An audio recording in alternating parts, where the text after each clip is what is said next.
말했습니다. 호랑이가 하루 천리를 달린다지만 이 물고기는 하루 만리를 떠돕니다. 큰 무리를 지어 로켓처럼 빠르게 대양을 누비는 물고기.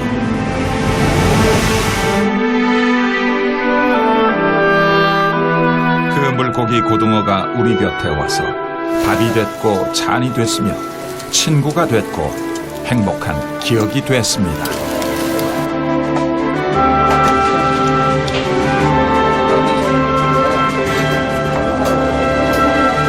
고등어같이 싼 생선이 없잖아요.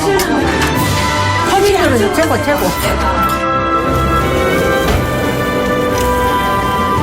지금은 석쇠 위에 있지만 며칠 전만 해도 바다를 누비고 다녔을 서민 생선 고등어.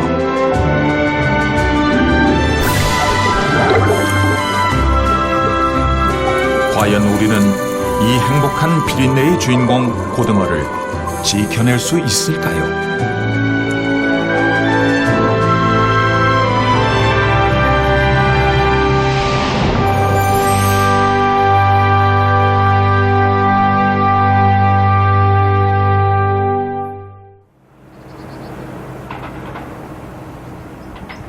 오늘날 고등어의 전설이 시작되는 곳. 날이 밝자면 아직 멀었건만 부산 남항은 이미 불야성입니다.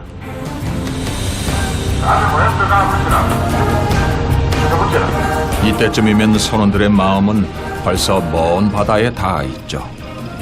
준비되어 있으면 나와봅시다.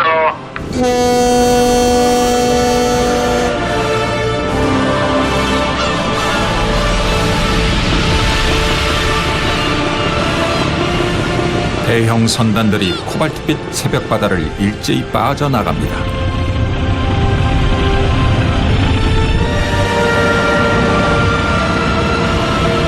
이제 이 선단들은 대양을 누비며 고등어와의 치열한 전쟁을 치를 것입니다. 그것은 고독과 좌절을 요구하는 일이며 때로 목숨까지 위협받는 일일 것입니다.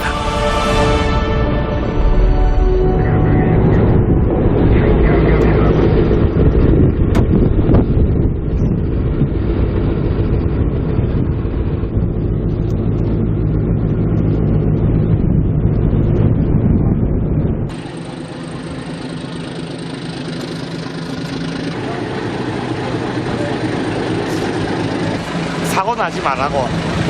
예, 사고 나지 말라고. 고기 많이 잡으라는 뜻이 아니고 사고 나지 말라는 뜻이에요.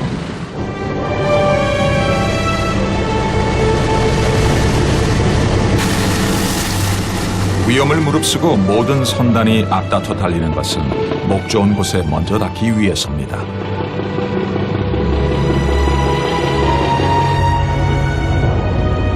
고등어 잡이의 경우 한 선단은 보통 6척으로 구성되어 있죠.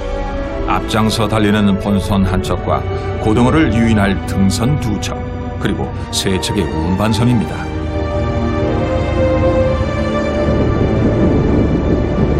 이 선단을 책임질 총사령관은 어로장이죠. 각 선장은 물론 150여 명에 달하는 선원들은 어로장의 명령에 일사불란하게 움직여야만 합니다.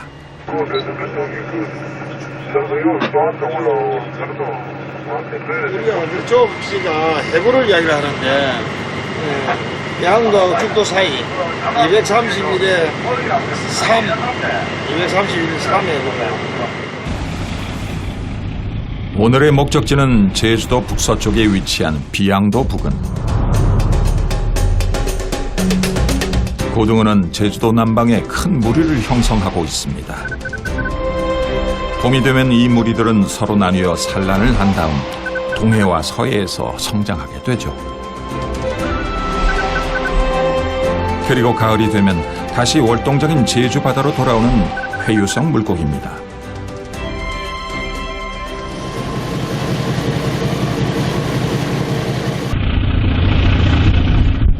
거친 파도를 헤치며 부산을 출발한 지 무려 10시간. 조업지에 가까워지자 어로장의 표정에 긴장감이 더해집니다.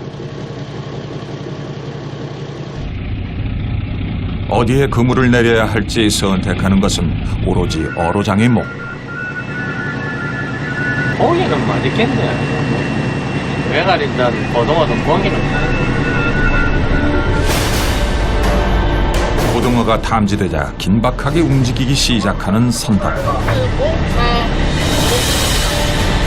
가장 먼저 등선장에게 어로장의 명령이 떨어집니다. 사이다 뭉치 기록이 앵기면 발이 쌀 수도 있어. 기록을 발휘할 수 있는데 그러려면 불러 모아야 돼. 불러내야 모아야 돼. 총칼 없는 전쟁탈은 이 고등어 빼고 1, 2번 캐라.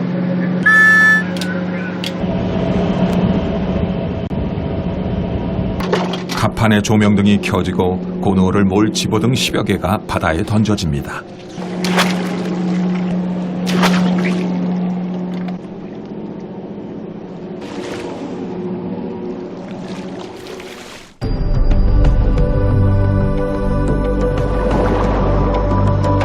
낮에 활동하는 대부분의 물고기와는 달리 고등어, 전갱이, 정어리, 오징어 등과 같은 주광송 물고기들은 밤에 불빛을 찾아 모여드는 습성이 있죠.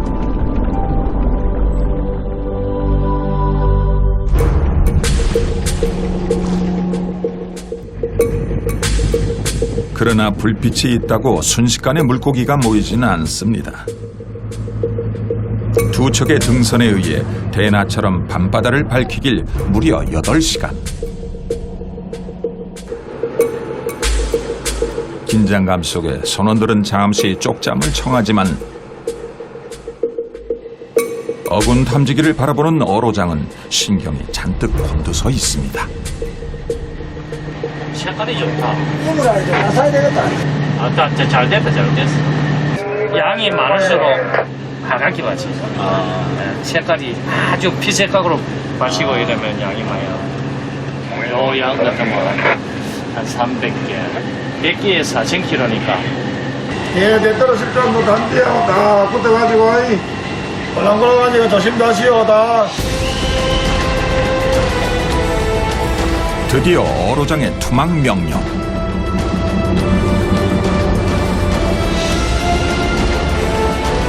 본선에서 등선으로 그물과 연결된 고삐줄이 던져지고 순식간에 그물이 바닷속으로 빨려 들어갑니다. 자칫 방심하다간 선원들이 바다에 휩쓸려 들어갈 수 있는 위험한 순간이기도 하죠. 한치의 실수도 용납되지 않는 투망 작업.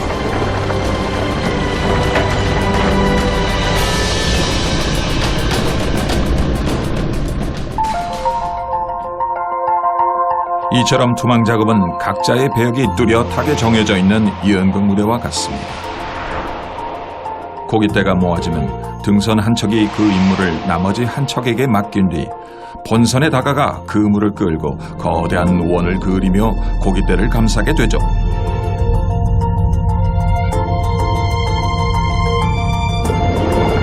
길이 1km, 폭 200m에 달하는 그물이 고깃대를 감싸면 등선은 좁은 입구를 통해 빠져나오고 본선에선 조인줄을 당겨 그물을 끌어올리게 됩니다.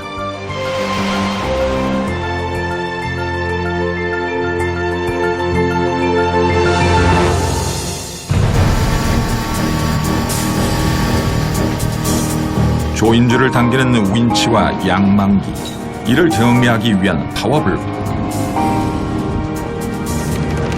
이 모든 작업들은 숙련된 선원들에 의해 일사불란하게 이루어집니다.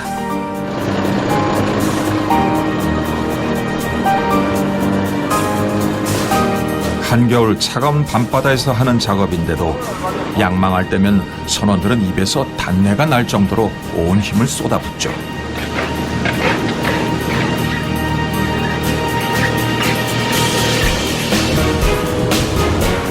보이지 않던 그물이 서서히 본선 쪽으로 좁혀오면 운반선이 나설 차례입니다.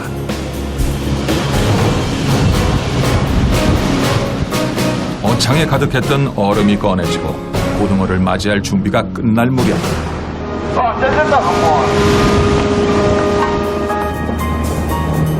양망 작업도 거의 막바지로 치닫습니다.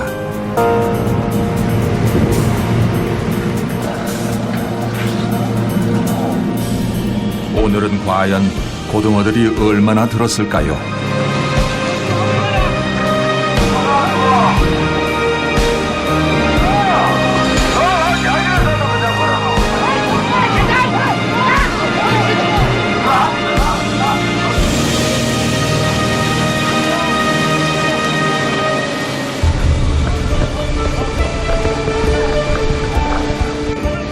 꽃 핀 듯 밤바다에 가득한 고등어.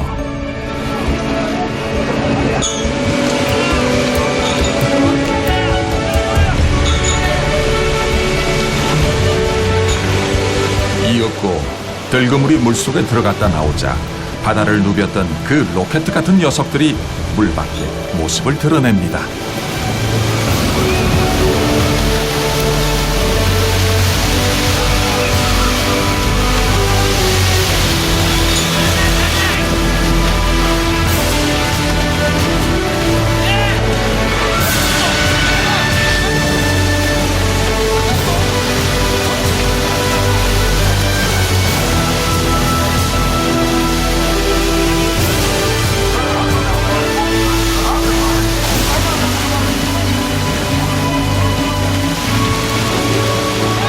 우리 바다에서 태어났고 우리 바다를 떠돌았으며 우리 바다가 키워낸 물고기.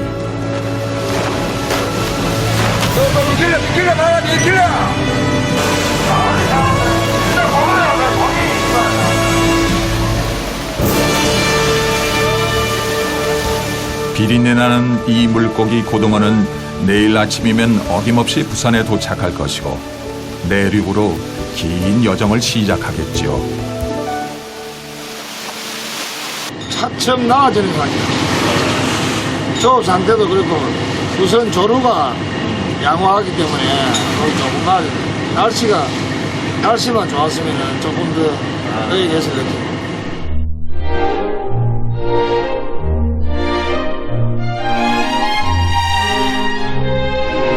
일찍이 사람들은 이 고등어를 바다에 보리라 했습니다. 영양가는 높은데 값이 싸 가난한 백성들이 즐길 수 있는 생선이란 뜻이었죠.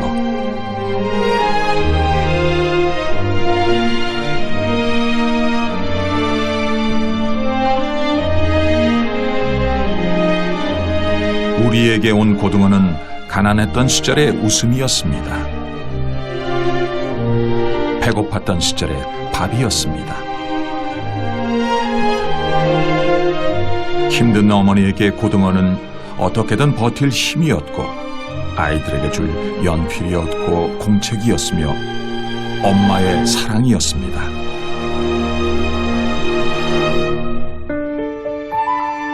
고등어, 이 비린내 나는 생선이 사랑받은 건 오래전부터입니다.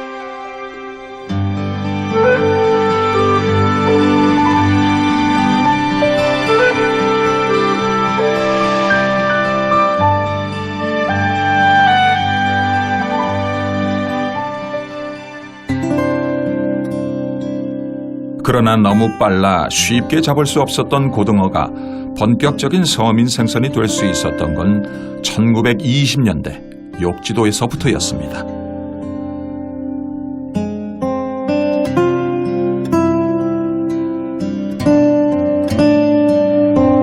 한려수도 최남단에 위치한 욕지도의 오늘날 인구는 2천여 명.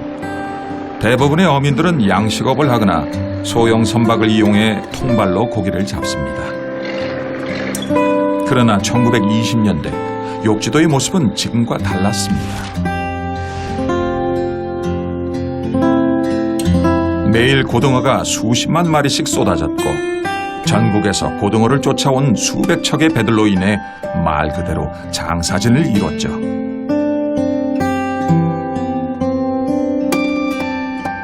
지금도 욕지도의 전성기 시절을 또렷하게 기억하고 있다는 배원숙 할아버지.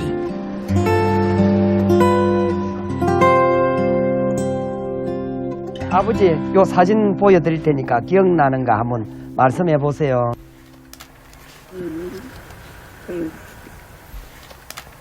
어때? 아는 사람인데 예. 이제 모르겠네. 그럼 여기 앉아 있는 분들은 이제 일본 사람들입니까? 앞에 앉아 있는 분들은. 예. 이름 뭐예요, 그분이? 구로다. 구로다. 흑전, 구로다. 예. 당시 욕지도의 어장을 선점한 것은 일본인들이었습니다. 무동력 풍선배가 전부였던 시절, 1인들은 동력으로 움직이는 최첨단 건착선을 끌고 와 욕지도 그네를 휩쓸고 다녔죠. 고등어 주산지거든, 여기. 주산지. 고등어 많이, 이 바다에서 제일 많이 잡았거든. 고등어. 그 뼈가 많이 들었지, 여 안에. 예, 배가 들었는데, 배 많이 들었는데. 들었습니까? 많이 들었지. 한 몇 척 정도 됩니까? 그때 들을 때, 예, 고등어 잡는 배가 몇 척이나 돼요? 말도 몰라. 포구는 매일 고등어를 싣고 내리는 배들로 가득했습니다. 고등어를 잡는 건착선이 500여 척. 부지런히 실어 나르는 운반선만 290여 척에 달했다고 합니다.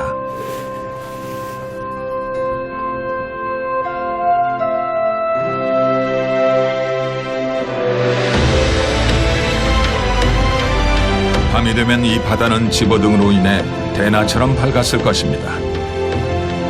하지만 고등어에겐 치명적인 약점이 있었죠. 잡는 즉시 부패한다는 것입니다.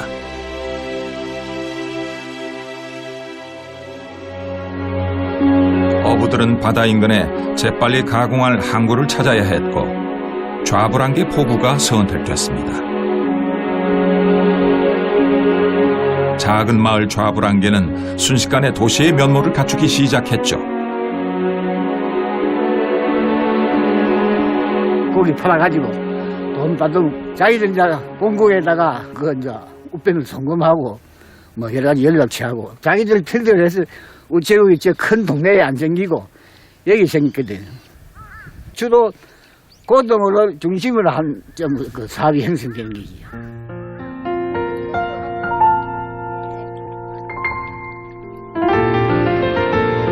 그로부터 1970년대 중반까지 명실공히 고등어의 고향이라 불렸던 좌불안개 마을. 옛날에 많이 고등어 배가 많이 들었어요, 요리. 많이 들었어. 간장에 그막 줄줄 나놓고 만냥지 경매라고 많이 가네. 이 동우가 가서 이런 거 주워 담아갖고 집에 가서 해먹고. 옛날에 물기 귀하니까. 그렇다면 냉장 시절이 변변찮던 그 시절 어떻게 그 많은 고등어를 저장했을까요? 큰 깐떡 안에다가 막 재는 기라. 이렇게 갖다 엮는 저 밑에다가 깐똑 파놨거든. 다른 줄줄해서. 칸카이 만들어갖고. 그래갖고 막 깨리는 사람 밑에서 그 재리고 나들 주고 막 이래가 만나가 재지. 골목마다 비릿한 고등어 냄새가 진동했을 것입니다. 좀 큰 집은 다 감독이 있었지. 먼저 화장실 앞에서 다 파비고 무덤 pis는데 요 있었는데 다 있던 집들이 전부 뭐 그 묻어가지고. 화장실 정아주 모델로 파니까 이때 그래가지고 다 파고 무덤 pis어. 집집마다 한두 개씩은 있었다는 간떡. 깐떡이 이제 지금 현재 조금 뭐 흔적이라도 있는 곳이 한 군데 있거든요. 이 깐떡 같으면은 고기가 한 4만 미 들어가서 싶습니다. 이 깐떡이 상당히 큰 겁니다.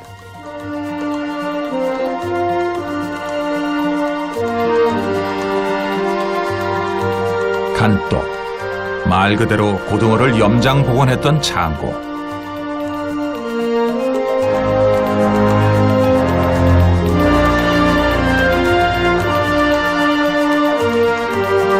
덮개를 걷어내자 숨어있던 간독이 위용을 드러냅니다.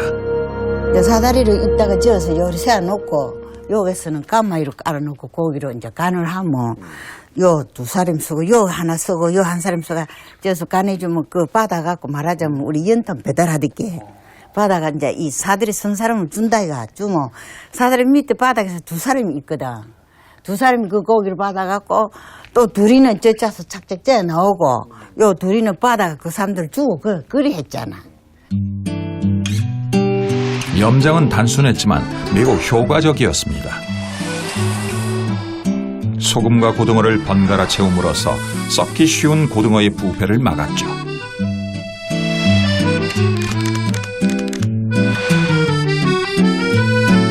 간독만 넘쳐난 게 아니었습니다. 흔한 게 돈인 시절이었죠. 나가 어린 시절에 그거는 안 잊어버리거든. 아직 일찍 일어나서 요 앞에부터 앞바퀴 한 바퀴 빙 주면 100원짜리 말하자면 옛날에 10원짜리 한 중씩 주고 아시니까 술이 채놓게 돈 빼다가 떨어지도 모르다고 남자들이. 그 맛을 보고 알고 일찍 일어나면 돈 주러 나간다고 어린아 농께는.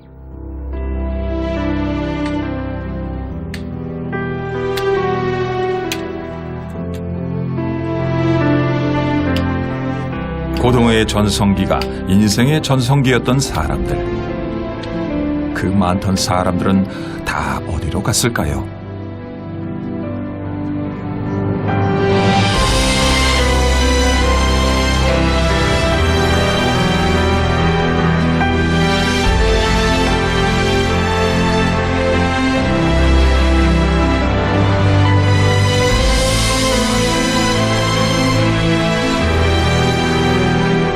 한때는 땀냄새 절인 작업복의 어부들이 인생 희로애락의 육자배기 가락을 뱉어냈을 이 골목.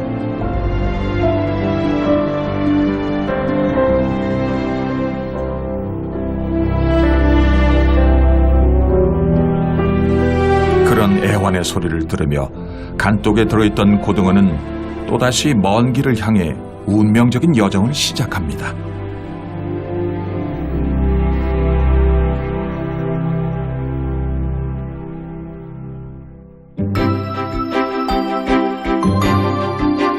부지런히 바닷길을 달린 고등어 운반선들은 통영은 물론 마산과 사천, 부산을 지나 영덕까지 올라갔죠.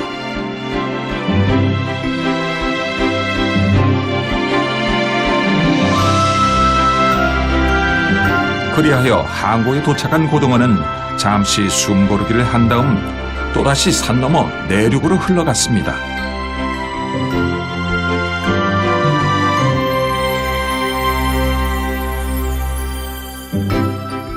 경상북도 내륙 깊숙한 곳에 있는 안동시.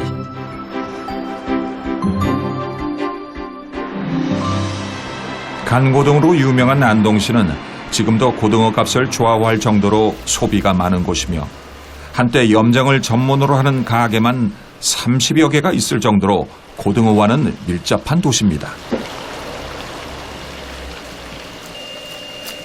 지난 50년 넘게 간제비로 살아오셨다는 김창식 할아버지. 부산가 알아보면 하지만 제일 좋은 고기는 안동에 올라오는 게요. 그걸 경매할 때 하면 안동 중민 이거 고등어는 큰 거 났다 하면 이 안동 중민은 산다. 이게 11월달 고기거든요. 11월달에 고기는 이게 배가 맞좀 더 고래요. 고기는 선두나 보면 이 아간들에서 보면 색이 제일 올라요. 갓 손질된 고등어는 소금을 뿌린 뒤 겉손과 속손이 합해져 한 손이 됩니다. 이 원래 한 손 파는 이유가 사먹는 사람 한 손 좀 많이 사가거든. 한 마리는 잘 안 팔아요, 우리도. 옛날과 다른 점이라면 소금을 적게 뿌린다는 것. 그 당시에는 냉도였기 때문에 엄마 소금을 적게 치면 다 상해 뿐다 아닙니까? 지금 봐서는 소금이 냉동택이거든. 그때보다 지금 소금은 많이 치세요? 반 안, 3분의 1밖에 안 치지. 옛날보다? 예, 그때는 부산 판자 고등어 한다 하면 소금 10% 부어놓고 고등어 한 상자 파고 나면 지금은 이게 수저로 통정이지만 저는 이 나무 상자 다 몰랐거든. 고등어 한 상자 파고 나면 소금이 한 개 두 개 남았어요.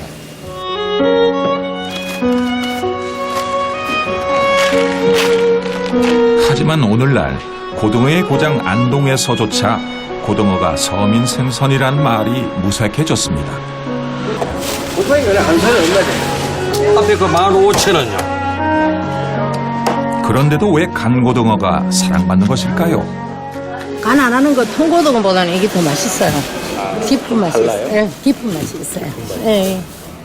간고등어는 이제 소금으로 절여서 숙성을 시킨 거기 때문에 아무래도 이제 깊은 맛은 간고등어가 나왔고 그냥 이제 심심하게 절여서 잡수하는 거는 통고등어로 주로 쓰고 두 꼬지밖에 안 나와요. 작은 거는. 그러니까 하려니까. 세 꼬지 안 나오니까. 큰 거는 세 꼬지 나와요. 제사에서. 아, 고등어를 지어서 주세요? 예. 이건 이제 옛날에 이제 없을 때니까 식구들은 많고 그러니까 이제 요렇게 이제 꼬지를 끼면은 이제 한 개씩 나눠 먹기 좋고.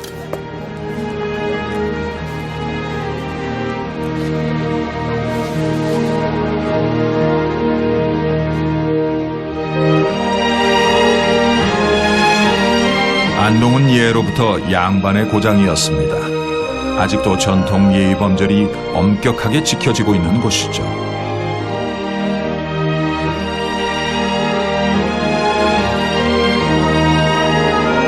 안동시 서우면에 있는 의성김씨 학봉 종택.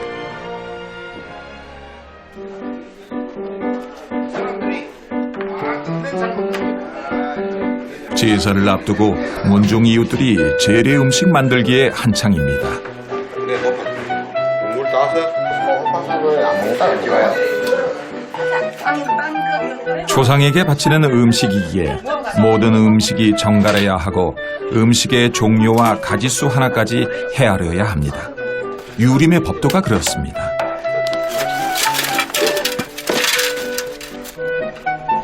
그런데 여기 비린내 나는 생선이 있습니다.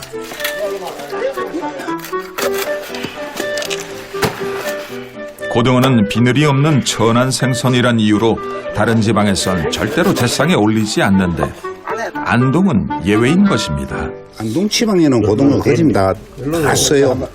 이거는요. 근데 그 내 맛은 없고. 본디 제상에 오르는 재물은 가장 밑에 비늘이 있는 생선을 놓고 그 위에 소나 돼지처럼 털이 있는 동물을 쌓으며 맨 위에는 깃털이 있는 닭이나 오리를 놓는 것이 상례입니다.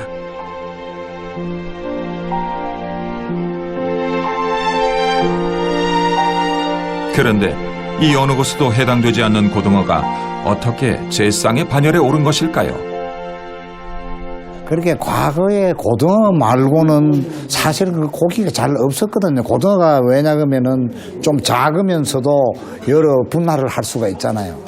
그러니까 아마 그 고등어를 상당히 중요시했던 것 같아요. 그래서 옛날에 보면은 그 양반 집에 아주 조금 그 넉넉한 집안인 경우에 그 이제 영덕이라고 여기서 하루 종일 가야 됩니다. 그때 차가 없을 때는.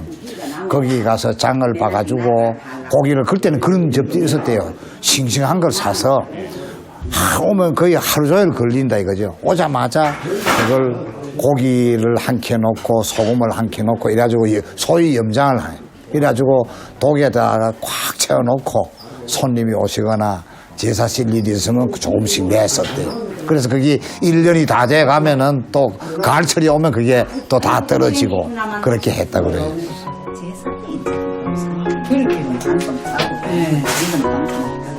서울도 안동 고등어로 있다는. 있어. 여기 서울에는 여기 이제 막 세일하고 할 때 두 손에 5,000원짜리 막 이런 게 많이 서울에. 싸. 조그만 원. 그 옛날에는 사오면은 그 고등어 머리도 다 구워서 먹고 찢어서 먹고 했지요. 한테 돌아왔나 언제? 그렇게 돌아왔나? 그때는 뭐 봤어.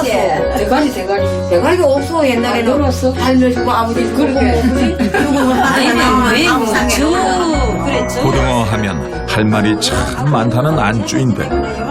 아버님 삶에 그냥 밥 위에 있어가지고. 근데 그걸 먹는 게 그래 어른들이 계시면은 돈가스 지어서 요즘에 냉장고 없으니까 소금 항아리 넣어놓잖아요.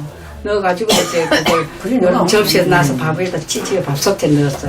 요즘 같이 뭐 이런 불 없잖아요, 저게. 그리고 이 상이 차려 먹어도요. 고기가 저 줌이 심은 한테 어른들하고 차려가지고 먹지 말고.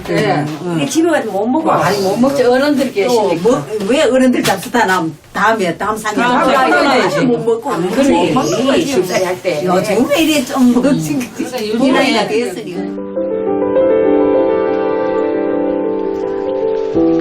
비록 비린내 나는 생선이긴 했지만 고등어는 산골 안동에선 양반가나 부잣집이 아니면 먹을 수 없는 귀한 생선이었던 것입니다.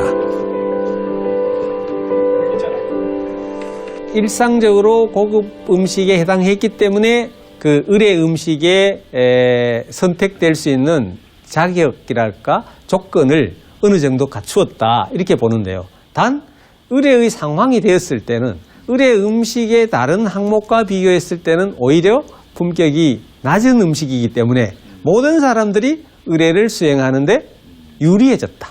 예, 그런 말씀을 드릴 수 있습니다.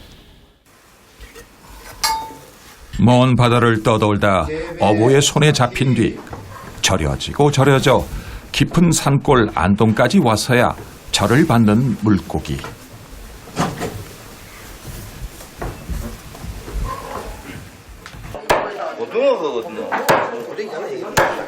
제사를 거친 다음에야 고등어는 비로소 여러 조각으로 나뉜 뒤 음복이란 이름으로 가난한 서민과 만날 수 있었습니다. 집에 가가지고 이제 운복이 있겠네. 찢어 먹든지 볶아 먹든지 뭐 다 그러는 게 돼. 제사 참사를 하면 이 제관들은 운복을 다 해요. 옛날엔 대추 하나 빠져도 난리가 거기 여자들도 고기 줘야지. 아니 그거 줘야지 주지. 여자라고 안 줘도 되겠네. 이처럼 값이 싸면 싼 대로 비싸면 비싼 대로 어떻게든 이 땅의 서민들 속으로 흘러들어갔던 백성의 물고기 고등어.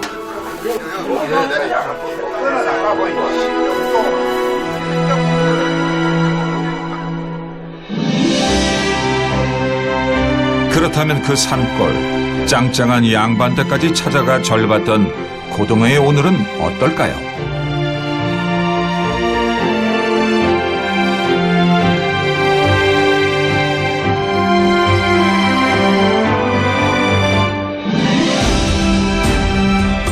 오늘날 우리나라 고등어의 90% 이상이 유통되고 있는 부산 공동어시장.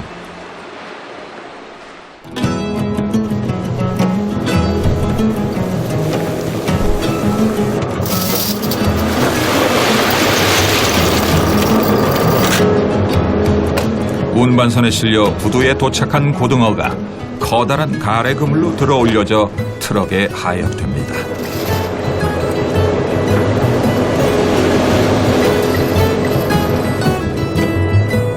트럭이 도착한 곳은 어시장 한복판.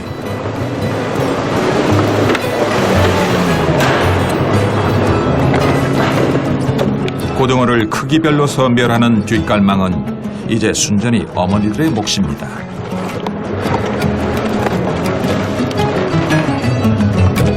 제일 큰 거 1번, 그 다음 게 2번.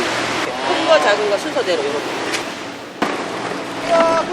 고등어철인 9월에서 이듬해 2월까지 어머니들은 밤잠을 포기하고 사시죠. 자식들 그렇게 결혼시키고 영감하고 뭐 갈 때가 제일 좋지 뭐. 이제 버려야지 몸 아픈 거보다가. 어떻게든 살아보겠다고 시장에 뛰어든 그녀들은 말 그대로 굳세어라 금순아였습니다. 그런 그녀들에게 고등어는 삶이었습니다.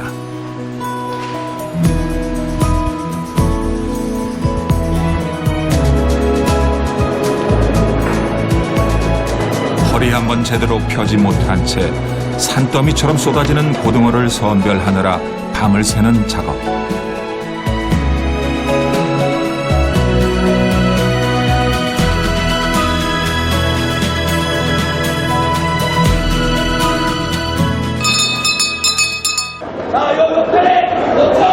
내일 새벽에 열리는 고등어 공판은 전쟁터입니다. 더 크고 더 싱싱한 고등어를 조금이라도 싼 값에 사려는 중간 도매상들로 신경전이 대단하죠. 천천히, 저역체, 약체, 서역체, 그러나 고등어 어획량이 날마다 줄고 있습니다. 보통 평균가에 한 30% 정도는 비싸졌다고요. 30, 40% 정도.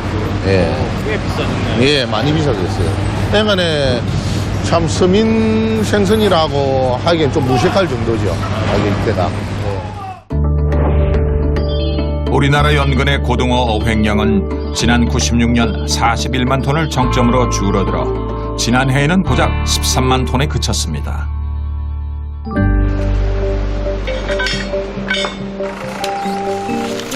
자연스럽게 수입 고등어가 그 자리를 차지했죠. 현재 수입되는 고등어의 대부분은 노르웨이산. 초기엔 주로 대형 고등어들이 수입됐지만 최근엔 그런 경향이 달라져 어린 고등어까지 수입되는 형편입니다.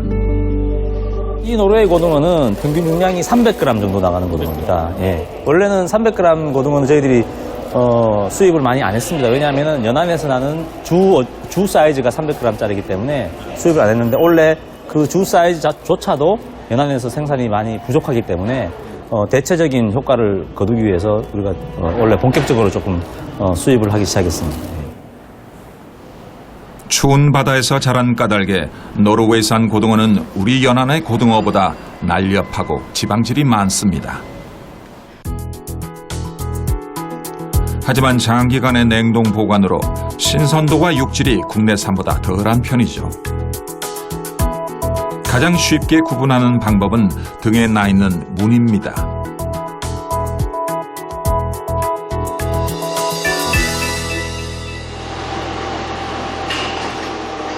처음엔 수입 고등어라 하여 꺼렸지만 점차 소비가 늘고 있다는 노르웨이산 고등어.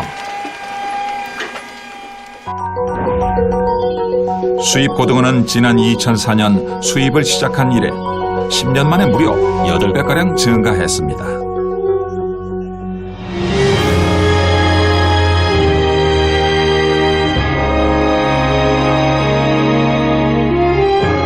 그러자 새로운 고부가 가치 전략이 주목받기 시작했죠. 살아있는 고등어를 생산하는 양식업입니다.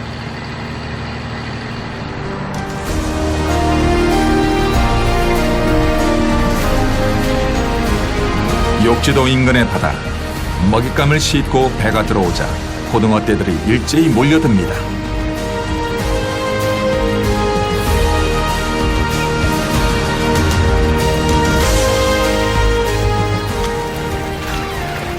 지름 20여 미터의 이 원형 양식장 하나에 들어있는 고등어의 수는 약 3만 미. 먹이는 정어리와 같은 생선을 갈아 만든 것입니다.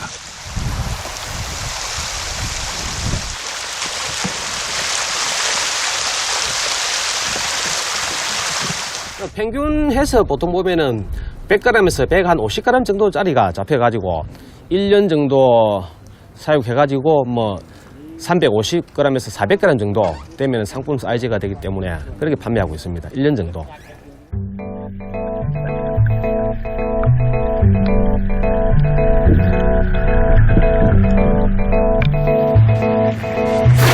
본디 성질이 급해 물 밖에 나오면 죽는다 하여 고등어 양식은 불가능하다고 여겼죠.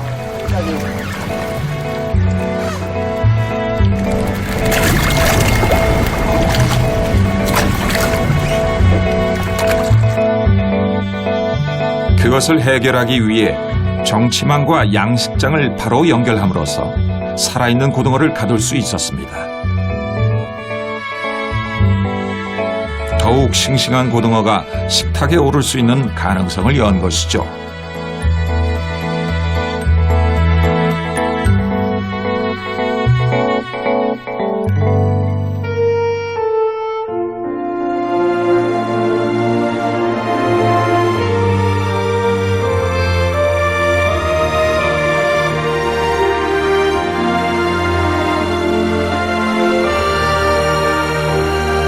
고등어의 수명은 보통 7년에 달합니다.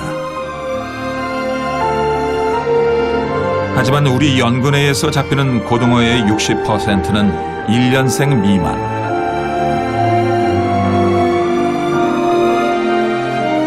남획이 가져온 결과입니다.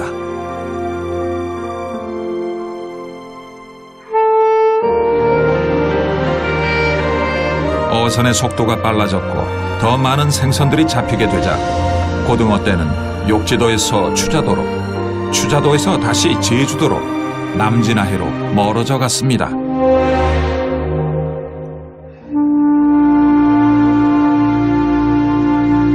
위협은 그뿐이 아닙니다. 우리 해역의 수온은 날로 증가해 지난 50년 동안 1.3도나 높아졌죠. 세계 평균의 3배입니다.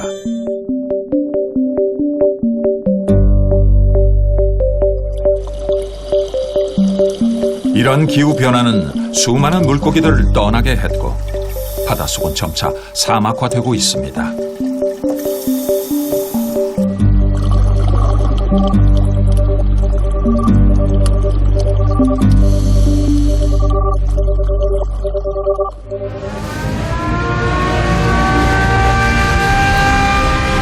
설상가상, 중국의 어선들까지 우리 해역을 침범, 바닷고기까지 훑어가는 실정입니다.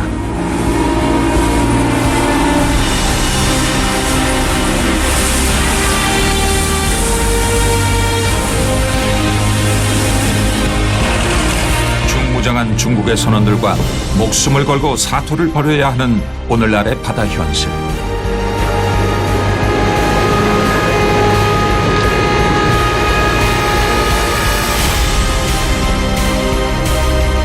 바다를 지켜야 하는 이유는 분명합니다. 바다는 우리의 밥상이기 때문입니다.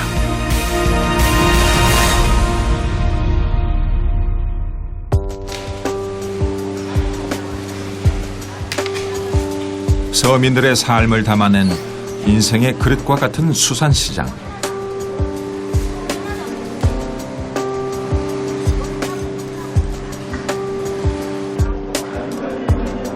그러나 지금 수산시장의 자리를 차지하고 있는 고등어는 더 이상 쉽게 다가갈 수 있는 서민 무게의 값이 아닙니다. 10,000원이에요. 10,000원이에요? 예. 생고등어입니다. 생고등어.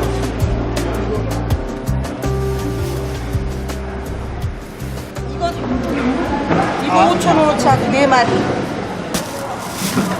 오죽했으면 금둥어라 했을까요? 옛날에 고등어가 제일 쌌잖아. 지금은 고등어가 비싸.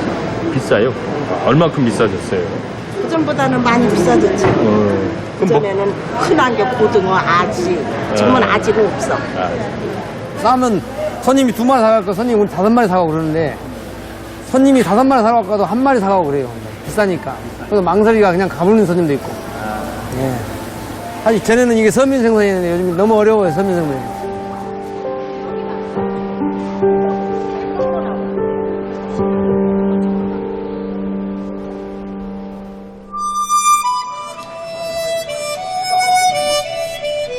이제 등푸른 생선 고등어는 바다로부터의 긴 여정을 끝내고 드디어 서울의 한 뒷골목까지 찾아왔습니다.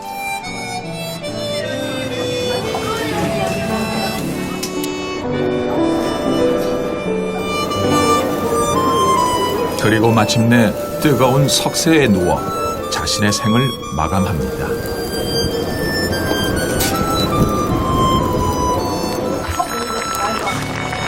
세상 이치가 그렇듯 우리 인생도 그렇죠. 때로 불같이 화나고 분노하고 좌절하고 그러나 때로 젖은 이마를 씻어내며 행복을 꿈꾸게 되고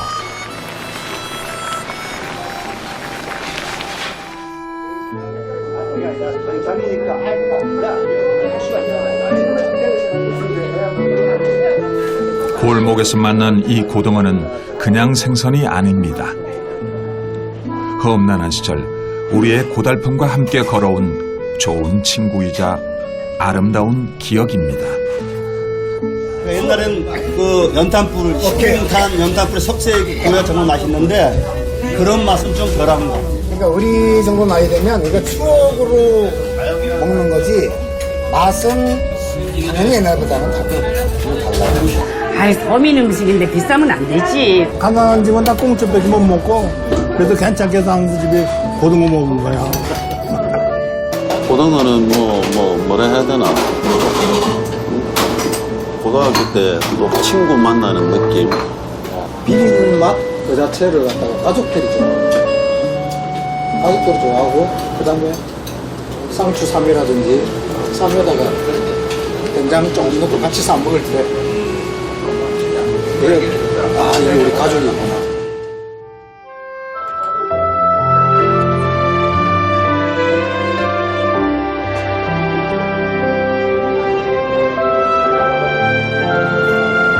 소설가 윤대영은 이렇게 말했습니다. 너의 그 푸르른 힘을 빌려 간신히 그 시절을 지나왔다.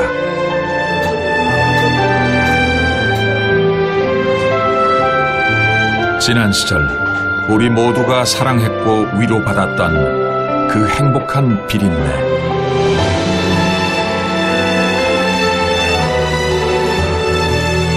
비린내 나는 생선 고등어가 계속 우리의 밥상에 남았으면 좋겠습니다.